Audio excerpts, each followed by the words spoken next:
नमस्कार, स्वागत है एक बार फिर से आपका एवन भारत न्यूज में। और ये जान लेते हैं आज के मुख्य समाचार, ताज़ा समाचार, बड़ी खबरों के बारे में। एसबीआई की रिपोर्ट, भारत में अगस्त में आएगी कोरोना की तीसरी लहर, सितंबर में पीक। वहीं दिल्ली एनसीआर में भूकंप के हल्के झटके, हरियाणा के झज्जर में था केंद्र। इसी के साथ जानेंगे अगस्त में होगी 12वीं की परीक्षाएं, शिक्षा मंत्री ने जारी किया बयान। वहीं 13 जुलाई तक बढ़ा कोरोना कर्फ्यू, अनलॉक में मिली ये छूट। इसी के साथ यूपी बोर्ड नहीं दिए थे इस बार रोल नंबर, ऐसे देख पाएंगे अपना रिजल्ट। वहीं किसानों के लिए बड़ी खुशखबरी, खाते में आने वाले हैं 2000 रुपए, जाने कब आएगी 9वीं किस्त। इसी के साथ अब सरकारी बीमा कंपनी के निजीकरण की तैयारी, मानसून सत्र में पेश किया जा सकता है बिल। वहीं सरकार का बड़ा फैसला, बुधवार से खुलेंगे स्कूल और कॉलेज। इसके साथ जानेंगे यूपी ब्लॉक प्रमुख चुनाव की तारीख का ऐलान, मतदान और मतगणना एक ही दिन। महाराष्ट्र असेंबली में हंगामा, बीजेपी के 12 विधायक 1 साल के लिए हुए निलंबित। वहीं सोने की कीमतों में आई भारी गिरावट, चांदी की चमक बढ़ी, जानिए आज के ताज़ा भाव। इसके साथ जानेंगे संपूर्ण भारत 6 जुलाई 2021 का मौसम पूर्वानुमान। जी हाँ, एक एक करके सारी खबर एकदम विस्तार से बताएंगे, लेकिन उससे पहले आपसे एक छोटी सी रिक्वेस्ट है कि खबर को पूरा आखिर तक जरूर देखिएगा। और हाँ, अगर अभी तक वीडियो को लाइक नहीं किया है तो लाइक करके चलिए चलते हैं खबरों की तरफ। दिल्ली एनसीआर में भूकंप के हल्के झटके, हरियाणा के झज्जर में था केंद्र। जी हाँ, दिल्ली एनसीआर में सोमवार की शाम भूकंप के हल्के झटके महसूस किए गए। शुरुआती जांच में रिक्टर पैमाने पर भूकंप की तीव्रता 3.7 मापी गई है। वहीं भूकंप का केंद्र हरियाणा के झज्जर में था। आपको बता दें कि रात 10:36 पर भूकंप के झटके महसूस किए गए। भूकंप की गहराई 5 किलोमीटर पर बताई जा रही है। सोशल मीडिया पर लोग पूछ रहे हैं कि क्या किसी ने झटका महसूस किया। वहीं कुछ लोगों का कहना है कि उन्होंने झटके को महसूस किया। आपको बता दें कि भूकंप का केंद्र जमीन के लगभग 7 किलोमीटर नीचे मौजूद था। हालांकि बहुत हल्के झटके होने के चलते से ज्यादातर लोगों ने अनुभव नहीं किया।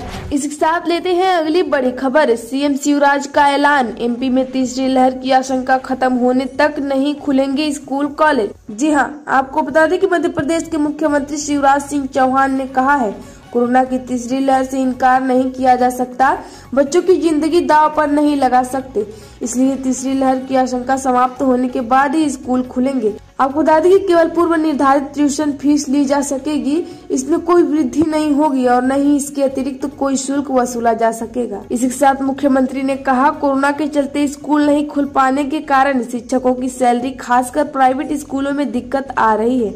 इसके साथ ही बच्चों के अभिभावकों की अपनी समस्याएं हैं। उन्होंने कहा कि मुझे कोई अभिभावकों ने बताया कि स्कूल बंद होने पर पढ़ाई नहीं हो रही, लेकिन फीस बढ़ाई जा रही है। मुख्यमंत्री ने स्पष्ट किया है कि कोई भी स्कूल ट्यूशन फीस के अतिरिक्त कोई शुल्क नहीं लेगा।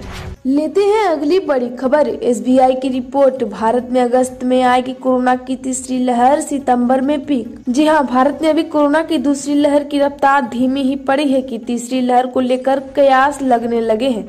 इस बात की संभावना जताई जाने लगी है कि अगस्त तक इस महामारी की तीसरी लहर आ सकती है, जो कि सितंबर तक अपने चरम पर पहुंच जाएगी। भारतीय स्टेट बैंक द्वारा तैयार एक रिपोर्ट में यह अनुमान लगाया गया है कि race to finishing line research report में कहा गया है, मौजूदा आंकड़ों के अनुसार भारत में जुलाई के दूसरे सप्ताह के आसपास रोजाना लगभग 10,000 कोविड मामले सामने आ सकते हैं। हालांकि मामले अगस्त के दूसरे पखवाड़े तक बढ़ सकते हैं। आपको बता दें कि दूसरी लहर 7 मई को चरम पर थी, जब 4 लाख से अधिक मामले सामने आए थे। दोस्तों, आप कोविड नियमों का पालन कर रहे हैं या नहीं, कमेंट जरूर करें। लेते हैं अगली बेहद बड़ी खबर, अगस्त में होगी 12वीं की परीक्षाएं, शिक्षा मंत्री ने जारी किया बयान। जी हाँ, 10वीं, 11वीं और 12वीं की बोर्ड परीक्षाएं और प्रैक्टिकल में आए नंबरों के आधार पर केंद्रीय माध्यमिक शिक्षा बोर्ड सीबीएसई के 12वीं क्लास के छात्रों का रिजल्ट तैयार किया जा रहा है। वहीं जो छात्र रिजल्ट से संतुष्ट नहीं होंगे, उन्हें वैकल्पिक एग्जाम देने का मौका दिया जाएगा। आपको बता दें कि केंद्रीय शिक्षा मंत्री रमेश पोखरियाल निशंक ने इसको लेकर बड़ा बयान जारी किया है। लेते हैं अगली बड़ी खबर, उत्तराखंड में 13 जुलाई तक बढ़ा कोरोना कर्फ्यू, अनलॉक में मिली ये छूट। जी हाँ, उत्तराखंड में कोरोना कर्फ्यू को 13 जुलाई तक बढ़ा दिया गया है। हालांकि अनलॉक प्रक्रिया के तहत राज्य सरकार ने कोविड कर्फ्यू में और ढील दे दी है, जिसके तहत राज्य में अब शॉपिंग मॉल 50% क्षमता के साथ खुल सकते हैं और अब व्यापारी संगठन अपने हिसाब से एक दिन दुकानें बंद कर सकेंगे। आपको बता दें कि कोविड कर्फ्यू के बाकी नियम पहले की तरह ही रखे गए हैं, जो वर्तमान में लागू है। रविवार को साप्ताहिक बंदी जारी रहेगी, यह जानकारी कैबिनेट मंत्री सुबोध उनियाल ने दी है। लेते हैं अगली बड़ी खबर। यूपी बोर्ड ने नहीं दिए थे इस बार रोल नंबर, ऐसे देख पाएंगे अपना रिजल्ट। जी हाँ, उत्तर प्रदेश माध्यमिक शिक्षा परिषद हाई स्कूल और इंटरमीडिएट के विद्यार्थी अपना परीक्षा परिणाम पहले ही तरह आसानी से नहीं देख पाएंगे। ऐसा इसलिए क्योंकि बोर्ड परीक्षा रद्द होने के कारण उन्हें अपना अनुक्रमांक नंबर ही नहीं मिला। ऐसे में उन्हें अपना परिणाम देखने के लिए विद्यालयों का सहारा लेना होगा। वहीं आपको बता दें कि विद्यार्थी को अपना परीक्षा परिणाम अपनी नामांकन संख्या या पंजीकरण संख्या की मदद से बोर्ड वेबसाइट पर लॉगिन करके देखना होगा। जिन विद्यार्थियों के पास अपने नामांकन या पंजीकरण संख्या नहीं होंगी, उन्हें विद्यालय जाकर उसे लेना होगा। बता दें कि इस बार कोरोना संक्रमण के कारण बोर्ड परीक्षा नहीं हुई, लिहाजा विद्यार्थी को न प्रवेश पत्र मिले न रोल नंबर। ऐसे में पिछले साल तक विद्यार्थी अपना रोल नंबर डालकर परिणाम देख लेते थे, लेकिन इस बार रोल नंबर न मिलने के कारण नामांकन या पंजीकरण संख्या के माध्यम से परिणाम जारी किया जाएगा। इसके साथ लेते हैं अगली बड़ी खबर। अब इस सरकारी बीमा कंपनी के निजीकरण की तैयारी, मानसून सत्र में पेश किया जा सकता है बिल। जी हाँ, आपको बता दें कि सरकारी जनरल इंश्योरेंस कंपनी के निजीकरण के लिए सरकार अब जनरल इंश्योरेंस बिजनेस में संशोधनों पर काम कर रही है। इसे लेकर एक बिल मानसून सत्र में पेश किया जा सकता है। मानसून सत्र 19 जुलाई से शुरू होने की उम्मीद है। आपको बता दें कि वित्त मंत्री निर्मला सीतारमण ने 2021 और 22 के बजट भाषण में निजीकरण को लेकर बड़े ऐलान किए थे, जिसमें 2 सरकारी बैंकों और 1 जनरल इंश्योरेंस कंपनी का निजीकरण शामिल है। वित्तीय सेक्टर में विनिवेश रणनीति के तहत सरकार ने भारतीय जीवन बीमा निगम यानी LIC का IPO लाने का फैसला किया था। साथ ही IDBI बैंक में अपनी बाकी हिस्सेदारी भी सरकार बेचने वाली है। लेते हैं अगली बेहद बड़ी खबर। किसानों के लिए बड़ी खुशखबरी, खाते में आने वाले हैं 2000 रुपए। जाने कब आएगी 9वीं किस्त। जी हाँ, आपको बता दें कि किसानों के लिए बड़ी खुशखबरी है। अगर आप भी PM किसान योजना में रजिस्ट्रेशन करा रखा है तो जल्द ही आपके खाते में 9वीं किस्त आने वाली है। प्रधानमंत्री किसान सम्मान निधि योजना के तहत सरकार किसानों को सालाना 6000 रुपए की आर्थिक सहायता देती है। आपको बता दें कि यह सहायता 3 किस्तों में दी जाती है। मीडिया रिपोर्ट के मुताबिक किसानों के खाते में 9वीं किस्त 1 अगस्त 2021 से आना शुरू हो जाएगी। लेते हैं अगली बड़ी खबर। मुख्यमंत्री शर्मा के साथ बैठक में जनसंख्या नियंत्रण पर राजी हुए असम के मुस्लिम बुद्धिजीवी। जी आपको बता दें कि असम के मुख्यमंत्री हिमंता बिस्वा शर्मा ने रविवार को 150 से अधिक स्थानीय मुस्लिम बुद्धिजीवियों से मुलाकात की। मुख्यमंत्री ने बताया, सभी ने इस बात पर सहमति व्यक्त की कि राज्य के कुछ हिस्सों में जनसंख्या वृद्धि विकास के लिए खतरा है। बता दें कि बैठक के बाद संवाददाता सम्मेलन में शर्मा ने बताया, मैंने आज 150 से ज्यादा बुद्धिजीवी, लेखकों, कलाकारों, इतिहासकारों, प्रोफेसरों और अन्य से मुलाकात की। हमने ऐसे विभिन्न मसलों पर विचार किया जिनका असम के अल्पसंख्यक समुदाय के लोग सामना कर रहे हैं।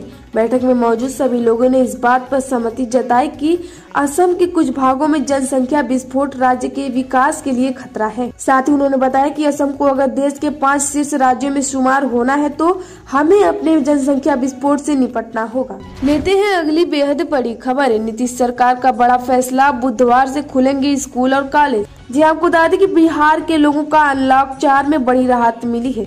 नीतीश सरकार ने अनलॉक 4 के तहत स्कूल, कॉलेज समेत अन्य संस्थाओं को भी खोलने का निर्णय लिया है।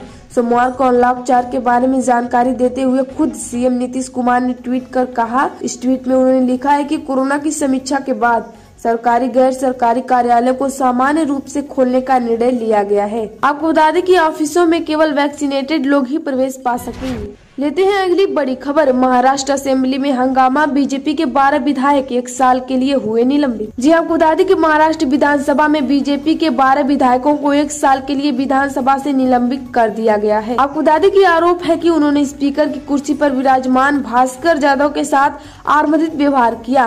बीजेपी ने इस कार्रवाई का कड़ा विरोध जताया है। लेते हैं अगली बेहद बड़ी खबर। यूपी ब्लॉक प्रमुख चुनाव की तारीख का ऐलान, मतदान और मतगणना एक ही दिन।